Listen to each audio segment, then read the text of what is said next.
গ্রাম বাংলার মানুষের জীবনে গরু, ছাগল আর হাঁস মুরগি পালন একটি পুরনো ও লাভজনক কাজ।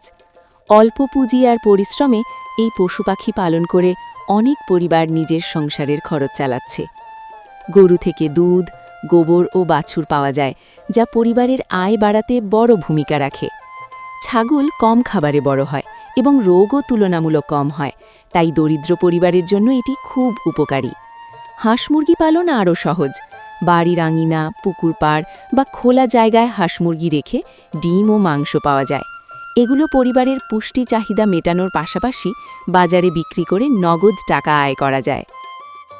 গ্রামের গৃহস্থ বাড়িতে গরু, ছাগল আর হাঁস মুরগি থাকলে আলাদা চিন্তা থাকে না।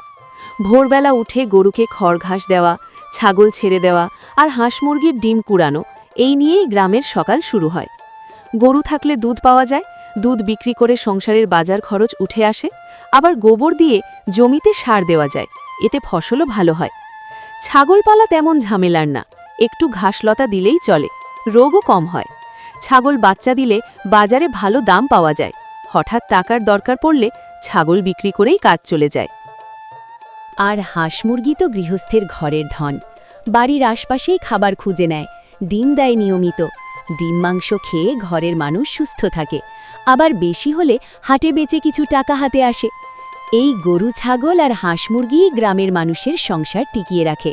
অল্প খরচে, নিজের পরিশ্রমে এই পশু পাখিগুলোই গৃহস্থের সুখ দুঃখের সাথী। ছাগল পালা গ্রামের গরিব মানুষের জন্য বড় ভরসা। ছাগল বেশি খাবার চায় না, বাড়ির আশপাশের ঘাস লতা খেয়েই বড় হয়। রোগবালাইও তুলনামূলক কম হয়। ছাগল বাচ্চা দিলে সেই বাচ্চা বড় করে বিক্রি করলে ভালো টাকা পাওয়া যায়। অনেক সময় সংসারে হঠাৎ টাকার দরকার পড়লে একখানা ছাগল বিক্রি করেই কাজ চলে যায়। হাঁস মুরগি পালন তো আরও সহজ। বাড়ির উঠানেই ঘোরাফেরা করে, নিজেরাই পোকামাকড় খুঁজে খায়।